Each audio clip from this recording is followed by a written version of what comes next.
Something came to mind regarding perception. I've heard the term the primacy of perception.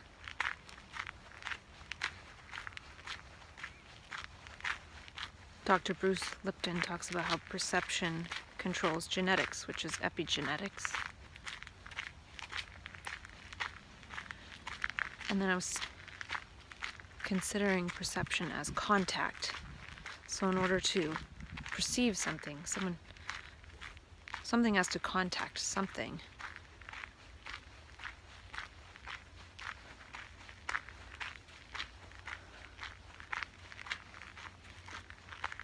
Like light has to contact the retina, perhaps, to see. Sound waves, the ears, so the sense organs. Touch, like sitting on a bench. There's the touch, there's a perception of the bench.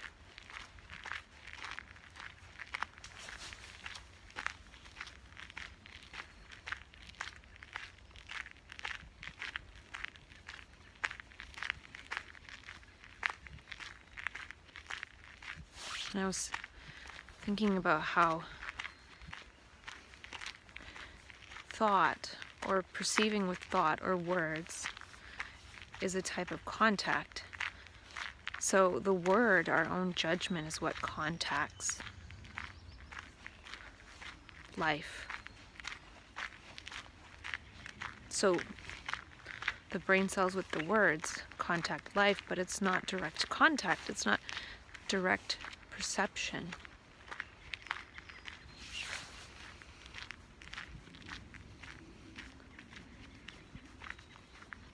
So direct perception would be the brain cells contacting life without the word.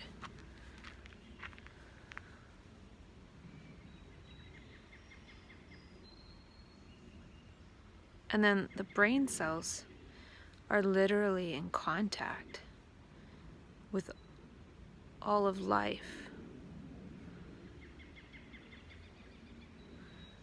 And that direct contact with life is what allows a human being to speak as life, as the direct perception of life in the moment.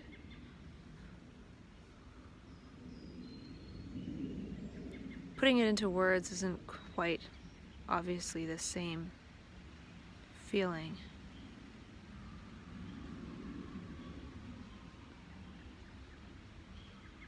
It's not the same as the sensation of the brain cells, like feeling it in my head, that they're literally in direct contact with life, one with life.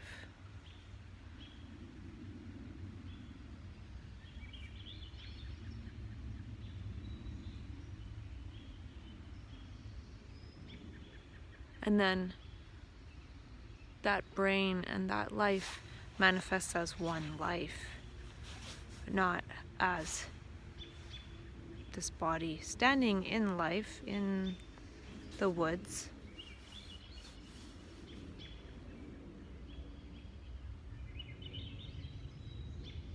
It's just all being one thing, one movement, not a thing.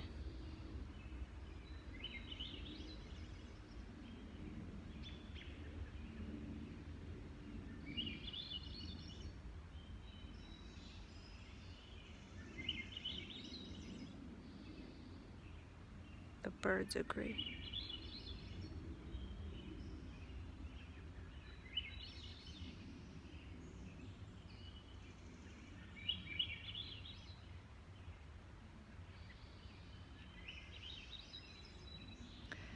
Because sometimes I've said before, look as life, not look at life. Looking at something, but look as life itself, looking at life. And then I sort of realized that even to say look as life is a bit misleading, because the aspect of looking or that aspect of perception is part of life.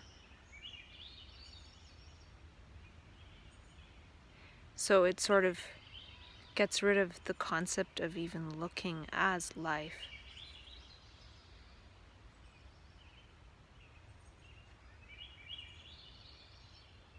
Because looking as life still implies looking at life as life, which is a bit of a separation or a duality. And so when I saw that, I kind of realized, I don't know if I realized, but something feels a little different right now. Like, not looking as life. Like the looking is separate from life.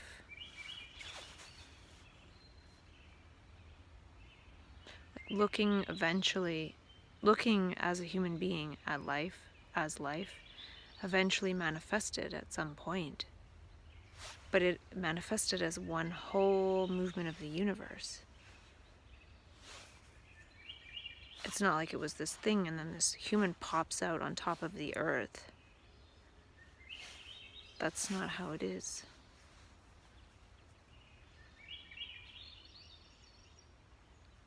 So there's this sense of a sensation on the head, and then just everything being outside, like no inside. It's almost like the sensation on the head is like this little membrane of perception of sort of oneself as a perceiving device within the whole of nature.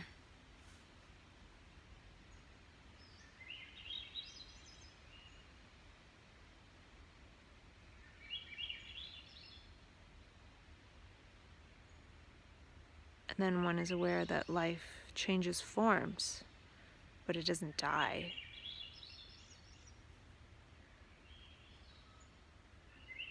Because it's all one thing. Like dying would imply some kind of thing on a circle earth, like this object all of a sudden dead. But it's all life. So that's not possible.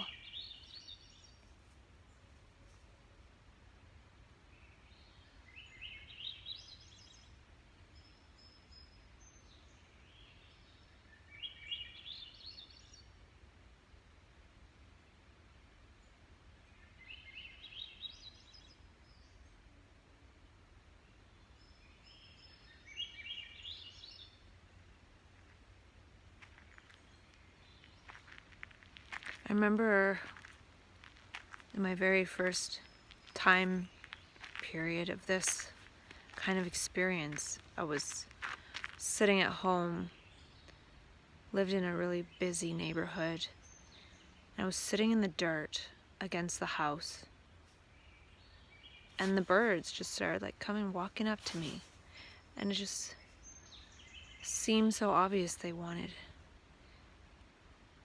not to put on a show, but they were like responding to that energy. They're just sort of walking up. It was like watching a movie in a way. A movie of nature moving towards human nature.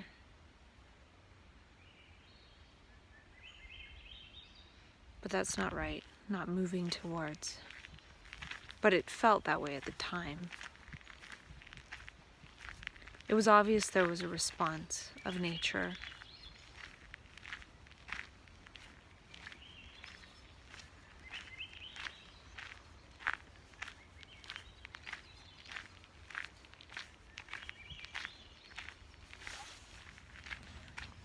Something just came to mind about something that came to mind a few days ago. I remember hearing a story about Ram Dass, about how he was a researcher or something, and I don't know if this story's right, but he gave LSD to some kind of enlightened person in India, for example, and it had no effect on them. And so he was so transformed by that that he dumped all the academia or whatever and converted into spirituality. I don't know much about Ram Dass, but it came to mind that LSD sort of raises one's consciousness, and since when consciousness is a higher vibration, you can see the world in a totally different way. And since we're not used to looking at the world from that level, like we're rapidly transported, it can look quite distorted and magical and everything, and mysterious and meaningful, when this is just that now, but from a certain consciousness it would be seen as meaningless. Like, oh, I'll just chop down that tree. But anyway, I was realizing that if one is already in a high state of consciousness, it can't really raise consciousness, so it doesn't do anything. It doesn't really open any doors to perceiving in new ways when one already is of high level of consciousness.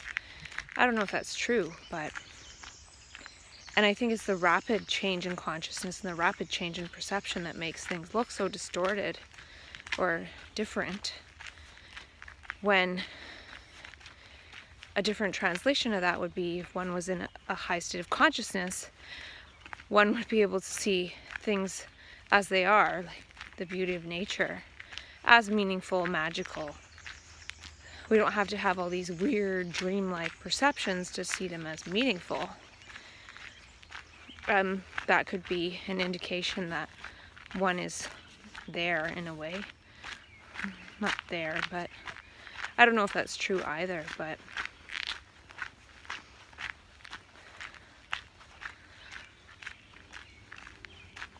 it's because the brain needs such different perception to see any meaning that it can't see the subtle differences and the subtle meanings, because it's so dulled down. So then if it gets opened up, there's way more. And a lot of that meaning could be distortion that's in the human brain. I don't know what I'm talking about, but it was mainly supposed to be the thing about LSD not having an effect on somebody who is already vibrating really high. Or maybe they were able to stop the effect. I think maybe it was seen as they were able to stop the effect, not they're beyond. It could be also that they're beyond the realm of cause and effect. And also, like, a material isn't going to change that, which is part of cause and effect, because consciousness is more like a subtle vibration. And when one is more rested in consciousness itself, and since that is everything, a little tiny little bit of chemical isn't going to do anything, really.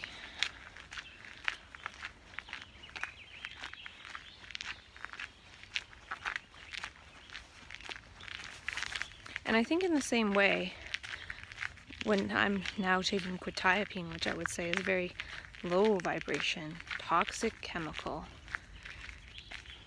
it's not really doing much of anything, but it is able to, I think it's like my antenna to identifying more with the ego self,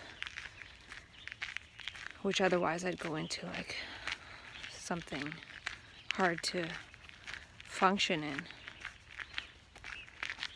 as it's not part of human functioning or doing as we know it.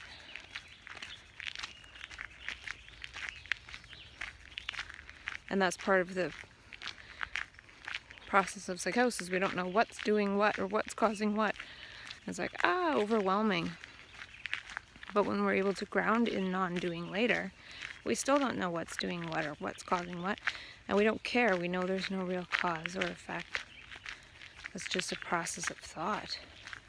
So psychosis is like being in that undifferentiated consciousness realm and then still thinking in terms of cause and effect. Like, I thought this and then it happened. Or, I don't know what's happening.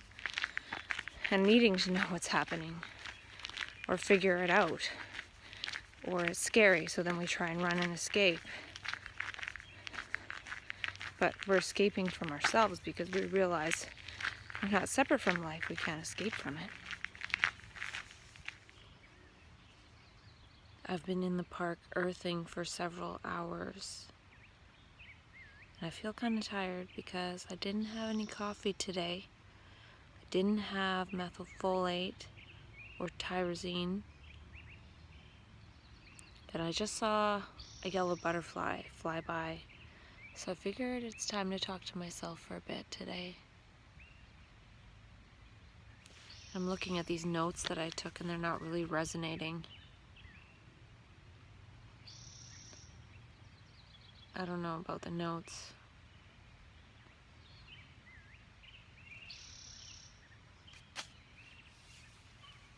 I've been sitting here thinking a little bit about help. And I was talking to myself before about how I tried to reach out to the shaman and that didn't work out, and I was going to go to something else and for help, and that didn't work out.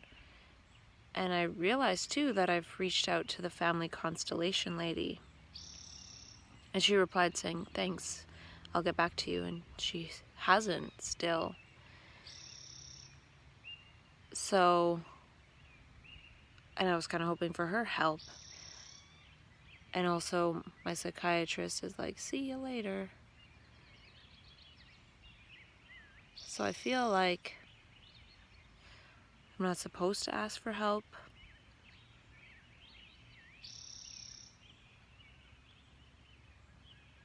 As maybe asking for help is a denial of everything that's possible when one is maybe beyond the concept of needing help. I really don't know.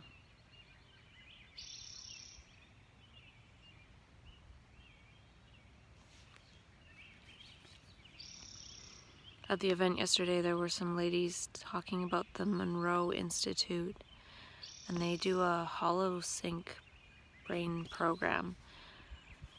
And it's just interesting to hear these older women talking about hollow sync, because to me that's rare that people would be open to that. And I think I really enjoy people who are open. And it seems like we're trying to destroy the self through self-harm, but no amount of harming the self will end it, as it is harm. Thus, harm strengthens it.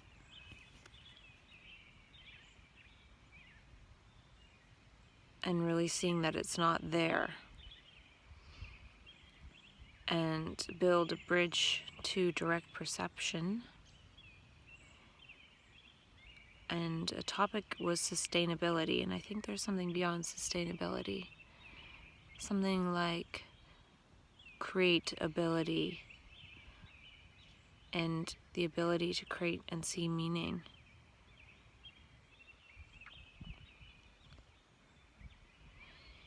And I also made a note that the only way to learn how to navigate our own crisis is, well, that was the point.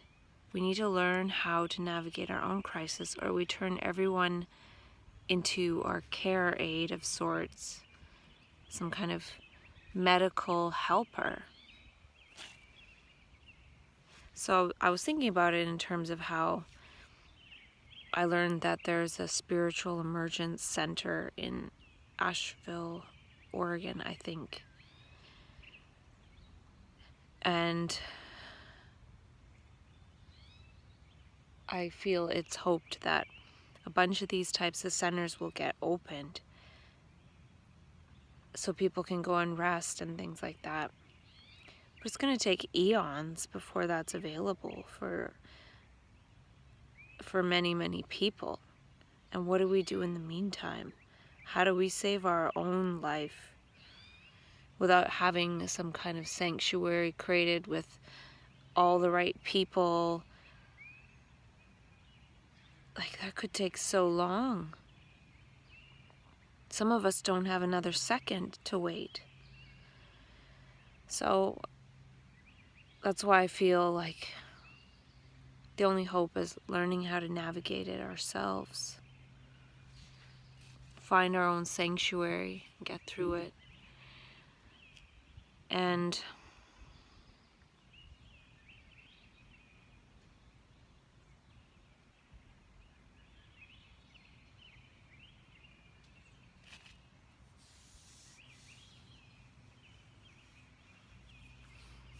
I'm not sure what else. There's a few more notes here. And perhaps my brain is slowing down a little bit. I do feel that. I haven't had any of that anxious feeling today in my heart, but my brain does feel like it's slowing down.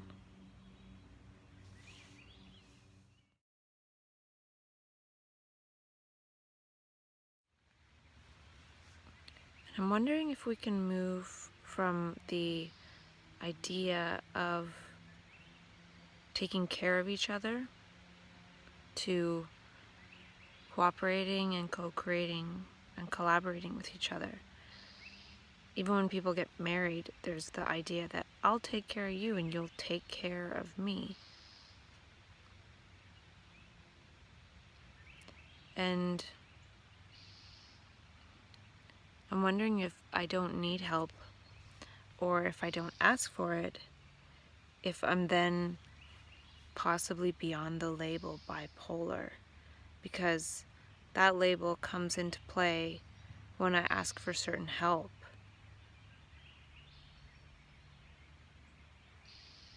I have no idea.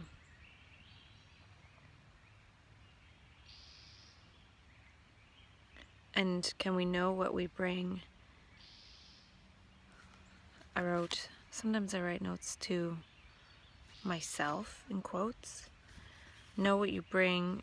You have an undifferentiated energy. Learn to integrate. And where do we get our info from? The news. But we want the new from the direct perception of the universe.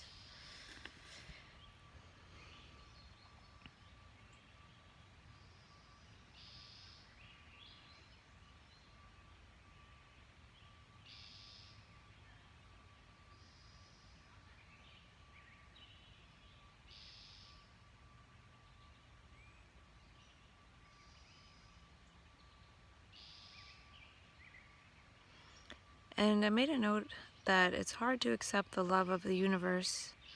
I am the love of the universe. Blah, blah. And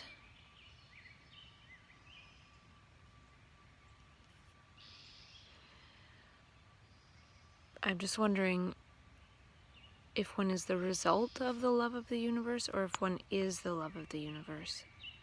And is there a difference?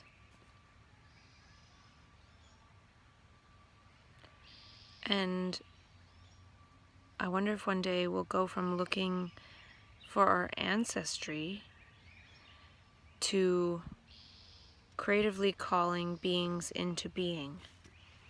So what I mean is, right now we like to look for our ancestry, like who are our relatives and things. But I'm wondering if one day we can create ancestors in a feed-forward type way, and not by procreation. I mean by having a co-creative family, but by being a co-creator, one can bring out a co-creator in another that otherwise, if those two people didn't meet, that other person might end up just looking back for their ancestors and living a monotonous life. So I'm wondering if there's a creative ancestry that isn't ancestry, it's a movement the other way.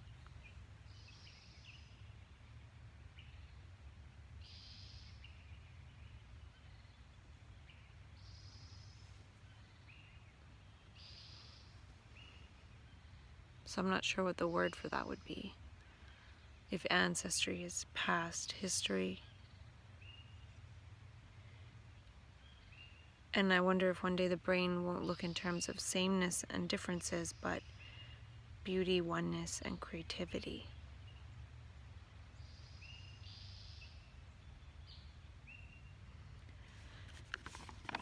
And cause and effect is the problem, which leads to blame and conflict. Judgment is in the realm of cause and effect.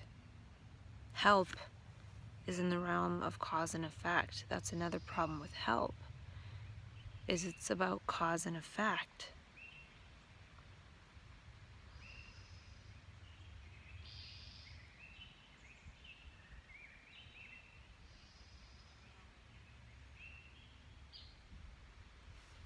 And I was thinking about mania as trusting the universe and not our knowledge and family past structures and conditioning. We totally decouple from that, and we're in trust with the universe, and we're entrusted with that energy of the universe as we are the universe in that state. But we do too much with it. So that's why I'm experimenting with non-doing. So even talking to myself too much could be a little bit of a no-no. And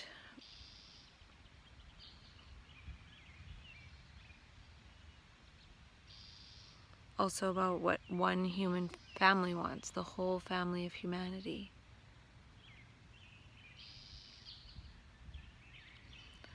We all want to live in paradise. And can we become deaf to the sound of the self and open to the sound the universe makes through us?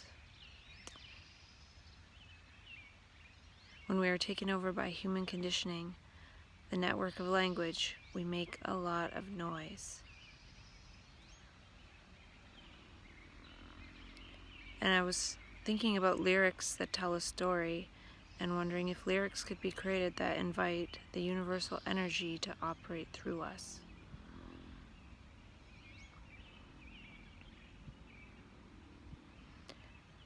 And I was wondering about how oftentimes when we feel better and we're on psychopharmaceuticals, we end up going off the medication. And I think it's part of a phenomenon where the medication can't stop consciousness from going up or higher indefinitely, usually. And so when one's consciousness level goes up, the need for resources goes down. So we feel like we don't need that. And maybe we don't need that at that level of consciousness, but it doesn't stay. So then we end up going down in consciousness, and then we need some kind of toxic antenna to ground us in the material world.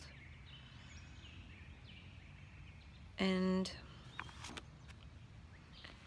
yeah, just talking to myself right now, I can tell my energy is not the greatest.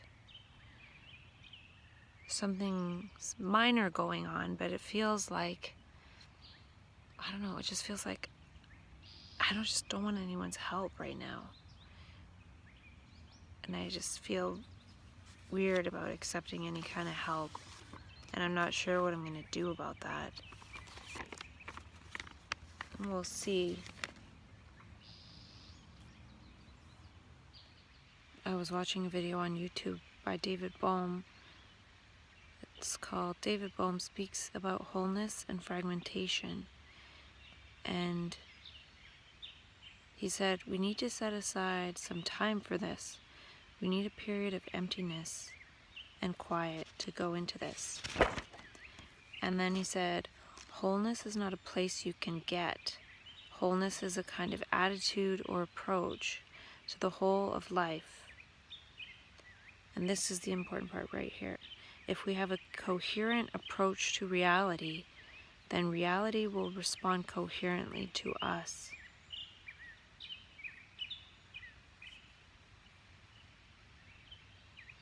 And I wrote down something unrelated, that we become obsessed with the movement of our own jaw and head, expressing these sounds like psst, psst, ba, that turn into words.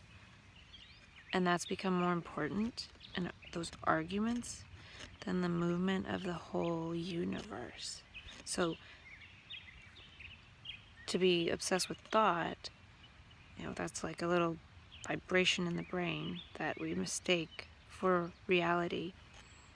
And then kind of on the outside level, we're obsessed with what we evolved or however it worked, that our jaw can move with different muscles in our face and our head to make sounds. And that's more important than actuality. It's such a small part of our physicality, yet we can't, just our physicality and not the physicality of the whole world. So, yeah, I don't know how much more I feel like talking today.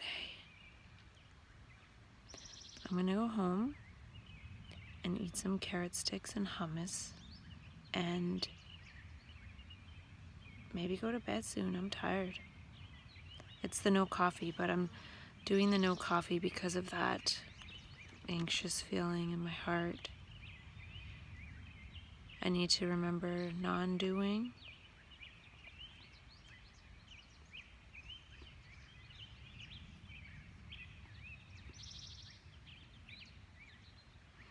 Because when this energy comes in, it destroys anything I've built. So I really don't feel like this time I've built anything.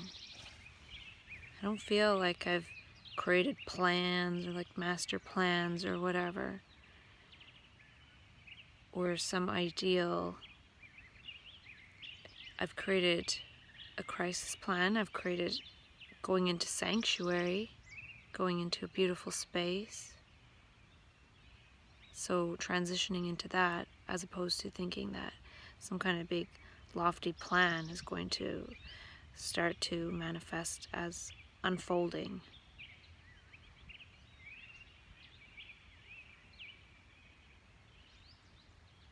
So I haven't been using my brain to amp up executive functioning and overdoing things. And I'm glad I went to that event yesterday because I met someone really cool and interesting with a good positive vibe. And that's what I was hoping for, just to meet someone positive and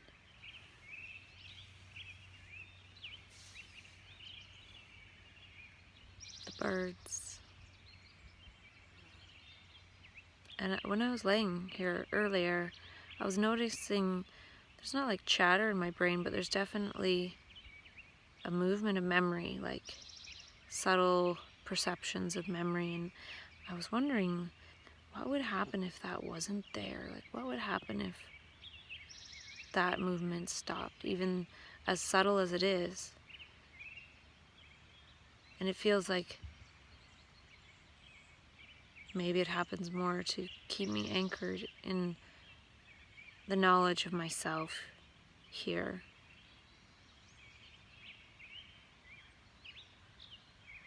And then after that, I sort of sat here looking at the trees with none of that happening, and it just felt like my brain was all of this, as opposed to laying with my eyes closed with some of these kind of lame-o thought impression memories coming into consciousness.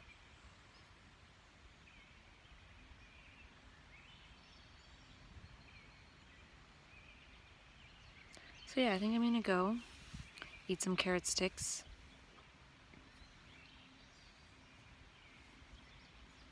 Have a good night.